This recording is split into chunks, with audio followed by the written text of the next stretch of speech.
Several years ago, I worked the late shift as an online customer support agent for a women's clothing company. The other customer service agents and I were constantly mistreated by crappy customers, and our managers did absolutely nothing to support us. The company valued its customers so much that the rules for dealing with them were disgustingly lax. For example, this one guy would call in obviously masturbating, but we weren't allowed to hang up on him because he never actually said he was.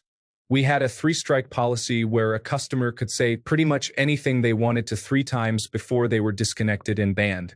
But we also had a one-day turnover policy where if a customer was cut off for inappropriate behavior, the ban was reset the next day. So someone could come in, tell you that you're a bitch 3 times, get kicked off, and then come and do it again the next day. The entire time I worked there, I never saw a single person get permanently banned. Not even the masturbating guy. I eventually ended up quitting specifically because a customer harassed me to the point of me crying, and my manager's response was that I could have an unpaid 10-minute break now instead of my 15-minute break later. Yeah. One of the worst customers was this woman we'll call Kathy. This woman would enter our customer service agents' chats around midnight.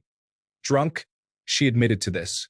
She would ask questions like, "What jeans do you think go with this top?" While the customer service agents answered, Kathy would say things like, "Wow, this is taking so long. Imagine working a minimum wage job at midnight. Bet you want to kill yourself. Warning number 1. The next time, it would get a little worse. Wow, you're such a loser. Have you ever thought about killing yourself? I would if I was you. Warning number 2. The last time each night, it would be something like, I hope you die. You're so sad. You should kill yourself." At that point, we'd let her know we could no longer help her, and we'd disconnect her. And then she'd pop back and chat within a few days and the whole thing would start over. She always said the same kinds of things. She clearly knew she could say 3 separate terrible things to us. Our managers never helped or stepped in.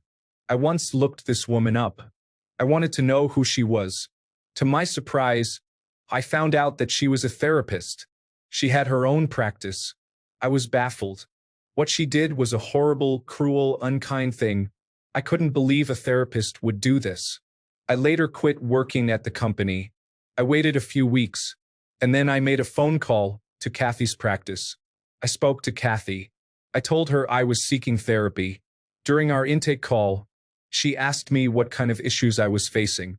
Well, I said, I do this really weird, psychotic thing a few nights a week. I get really drunk, and I start a chat with minimum wage customer support agents and I tell them multiple times that they should kill themselves.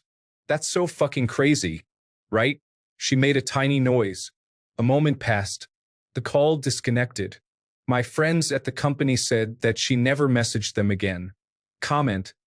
If she's doing this to thrill herself on the side, imagine what she could be doing to manipulate patients behind closed doors. I'd like to see statistics on self-harm by patients in her care compared to local, state, and national averages. I think it would be wildly stupid not to at least suspect this could be a serial predator trying to push people to suicide using her position of trust. Comment. Every mean girl from secondary school grew up to be a nurse, a homemaker, or a therapist. Comment. Other than homemaker, of which there are many types, I feel like you've made a really good point. I'd say male or female therapists and nurses both tend to seem either super nice or super jaded. I will say with nurses it might be misleading. Going by my experience with a header nurse, grandma nurses are actually very often Jekyll and Hyde. Sweet, loving, nurturing, and understanding. Unless you're acting a fool, making their job difficult, or disrespecting them, then you're getting literal jabs with the needle, barked orders, chastised, etc. They deal with it so often that it is essentially cumulative and they simply will not tolerate bullshit anymore. Not saying some nurses don't fully go dark side and don't tolerate anything at all. Comment. As a psychologist, I urge you to please report this person. I almost choked when the plot twist was a therapist. People come to us when they are at their most vulnerable. And what this therapist is doing is the equivalent of killing animals first. What serial killers usually start with, the early signs of antisocial personality disorder. This therapist is going to eventually say this in a therapy session to an impressionable person, and she's going to pretend that she did everything she could to help her when in fact she was the one talking her into doing it. Please report her. There are so many vulnerable, shy clients that will never say this is happening to them. They will feel they deserve it. This person is a wolf in sheep's wool, and I'm terrified for her clients.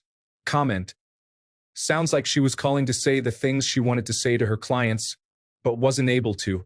Fun fact, for any Australians reading this, it's a federal offense punishable by up to 10 years in prison to use a carriage service to menace or harass. So if you get stuff like this, save the call recordings and get the police involved. Comment. I'm with others. If she were some rando, maybe the "I know who you are and I know what you did" revenge would be appropriate. As a therapist, however, every one of those chats should have been saved, along with whatever info the OP used to identify them, and sent it all to the licensing board. This is psychotic behavior for someone who's entrusted to care for vulnerable people with mental health concerns. It's no longer about revenge. It's about protecting vulnerable people from an emotionally dangerous person. Comment. This sounds exactly like a customer from a past job who over 7 years called me things like, "really stupid" daily. A coworker stumbled on an ad for her therapy practice and we were all baffled. Marie, by chance? Please leave your story in the comments. Also, don't forget to like and subscribe to get new update. Thank you.